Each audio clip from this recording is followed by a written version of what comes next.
IPL 2025లో భాగంగా మంగళవారం రోజున అహ్మదాబాద్లోని నరేంద్ర మోదీ స్టేడియం వేదికగా గుజరాత్ పంజాబ్ జట్ల మధ్య మ్యాచ్ జరగనుంది.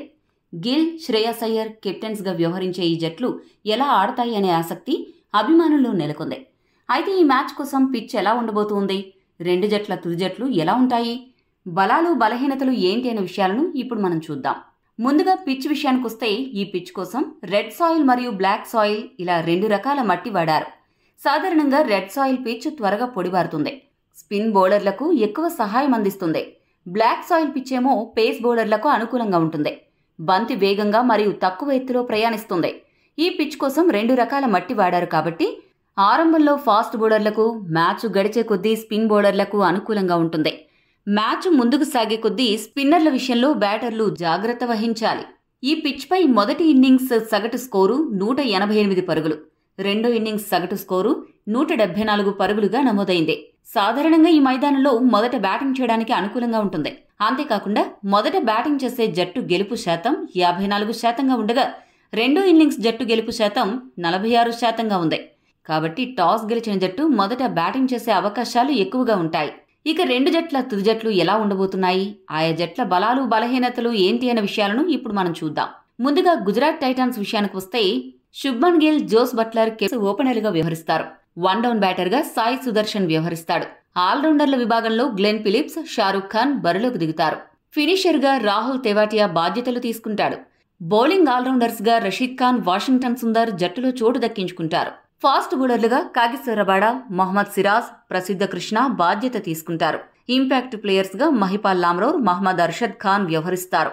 గుజరాత్ బలాల విషయానికి వస్తే ఆ జట్టుకు బలమైన లైనప్ ఉంది. జోస్ బట్లర్, శుభ్మన్ గిల్ వంటి ఆటగాళ్లున్నారు. మంచి టాప్ ఆర్డర్ బ్యాటింగ్ ఈ జట్టు ప్రధాన బలం. ఇక స్పిన్ విభాగంలో రషీద్ ఖాన్, సుందర్, గ్లెన్ ఫిలిప్స్లతో దుర్భేద్యంగా కనపడుతోంది. మంచి ఆల్రౌండర్లు కూడా జట్టులో ఉన్నారు. ఇక జట్టు బలహీనతల విషయానికి వస్తే గుజరాత్ మిడిల్ ఆర్డర్ కొద్దిగా బలహీనంగా కనపడుతోంది. ఒకవేళ టాప్ ఆర్డర్ విఫలమైతే మ్యాచ్ను ఎంతవరకు మిడిల్ ఆర్డర్ గెలిపించగలదు అన్న విషయం తేలాల్సి ఉంది. ఈ జట్టు యొక్క పేస్ బౌలింగ్ విభాగం పేపర్పై బలంగా ఉన్నప్పటికీ మహమ్మద్ సిరాజ్, ప్రసిద్ధ కృష్ణలు ఈ మధ్యకాలంలో అంత గొప్ప ఫామ్లో లేరు. మరి ఈ ఐపీఎల్లో ఏమన్నా తిరిగి పుంజుకుంటారేమో చూడాలి. ఇక పంజాబ్ కింగ్స్ తుది జట్టు విషయానికి వస్తే ప్రభ్సిమ్రన్ సింగ్, జోష్ ఇంగ్లీష్ ఓపెనర్గా వ్యవహరిస్తారు. Captain Shreyas Iyer one down బ్యాటర్గా బరిలోకి దిగుతాడు.